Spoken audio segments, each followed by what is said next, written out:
Jangan lupa untuk install aplikasi CNBC Indonesia di App Store dan Play Store untuk ikuti terus perkembangan berita ekonomi dan bisnis terkini.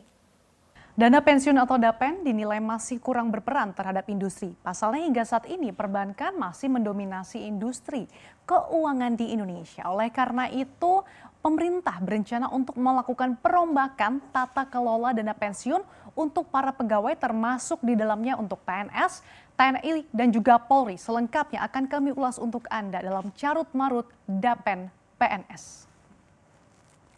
Tata kelola program dana pensiun di dalam negeri, terutama untuk aparatur sipil negara atau PNS, TNI, dan juga Polri ini masih terbilang carut-marut dan perlu ada perombakan yang signifikan untuk membenahinya. Badan Pemeriksa Keuangan melaporkan program pensiun PNS, TNI, dan Polri untuk menjamin perlindungan penghasilan hari tua pada tahun 2018 sampai dengan semester 1 2019 tidak efektif. Pasalnya, tata kelola penyelenggaraan jaminan pensiun PNS belum diatur secara lengkap dan juga jelas, serta belum disesuaikan dengan perkembangan peraturan perundangan yang berlaku. BPK juga menyoroti bahwa pemerintah tidak lagi mewajibkan badan penyelenggara untuk menyampaikan adanya laporan aktuaris sebagai bagian dari laporan berkala yang harus disampaikan kepada pemerintah. Nah, tidak adanya laporan aktuaris itu membuat pengelolaan risiko keuangan negara belum mempertimbangkan kewajiban pemerintah atas perhitungan aktuaria dalam program jaminan pensiun PNS, TNI, dan Polri. Akibatnya apa? Adanya risiko peningkatan belanja pensiun di masa depan yang akan berdampak pada penurunan manfaat pensiun serta juga peningkatan iuran sampai dengan keberlangsungan program jaminan pensiun bagi PNS. Selain beberapa permasalahan ini, sebenarnya ada hal lain yang juga menjadi problem, yaitu DAPEN bisa dibilang terlalu membebani anggaran APBN gitu ya. Kita lihat lagi di slide berikutnya. Nah, Direktur Jenderal Anggaran Kementerian Keuangan Askolani mengatakan dana pensiun yang ada saat ini dinilai tidak memegang peran yang signifikan pada perkembangan industri keuangan Indonesia, di mana sistem perbankan masih mendominasi industri keuangan Indonesia dengan porsi 78%. Sementara untuk dana pensiun ini hanya 2,5% dari total aset sektor finansial.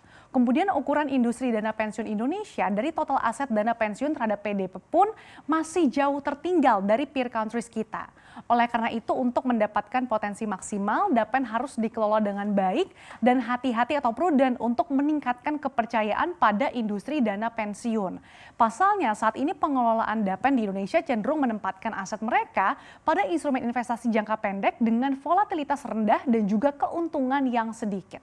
Dan kita lihat, dan ini berdasarkan laporan keuangan pemerintah pusat, anggaran APBN tunjangan pensiun pegawai di tahun 2019 saja ini berada di 119,48 triliun rupiah. Dan secara historis kalau kita lihat ini terus meningkat nih dari tahun ke tahun sebelumnya. Dan adapun Dirjen Anggaran Kementerian Keuangan Askolani mengatakan bahwa besaran dana untuk pensiun dari APBN pun berkisar 40% sampai 75% dari gaji pokoknya, tergantung dari masa kerja. Nah, anggaran yang hampir mencapai 120 triliun ini diberikan kepada 3,1 juta orang yang dibayar melalui Taspen untuk pensiunan PNS dan melalui Asabri untuk pensiunan TNI dan juga Polri. Setiap tahun, Taspen selaku pengelola DAPEN mencatatkan adanya pendapatan premi yang lebih rendah dibandingkan dengan klaim yang diajukan. Sebagai informasi saja di tahun 2008, total anggaran untuk DAPEN pegawai negeri ini hanya sebesar 36 triliun rupiah. Nah, sementara tahun lalu anggaran APBN untuk pensiunan para pegawai PNS ini mencapai 119,48 triliun rupiah. Artinya sejak 2008 sampai 2019 anggaran negara ini bengkak 12% setiap tahunnya untuk dialokasikan ke DAPEN para pegawai negeri yang dikelola oleh PT Taspen Persero. Nah, kita lihat lagi, ini data ini masalah premi dan iuran yang diterima lebih rendah dibandingkan dengan beban klaim yang harus dibayarkan. Ini cenderung meningkat sejak tahun 2016. Nah, berdasarkan laporan keuangan PT Taspen, total pendapatan dari premi tahun 2019 tercatat 9,07 triliun rupiah. Sementara untuk seluruh beban klaim, ini kalau kita lihat manfaatnya saja nilainya bahkan mencapai 12,36 triliun rupiah. Dan ini artinya ada selisih 3,29 triliun rupiah. Sementara kalau mengikut sertakan kenaikan liabilitas manfaat polis, masa depan dan juga cadangan teknis, nilai total klaimnya ini mencapai 17,7 triliun rupiah. Kita lihat lagi di slide berikutnya.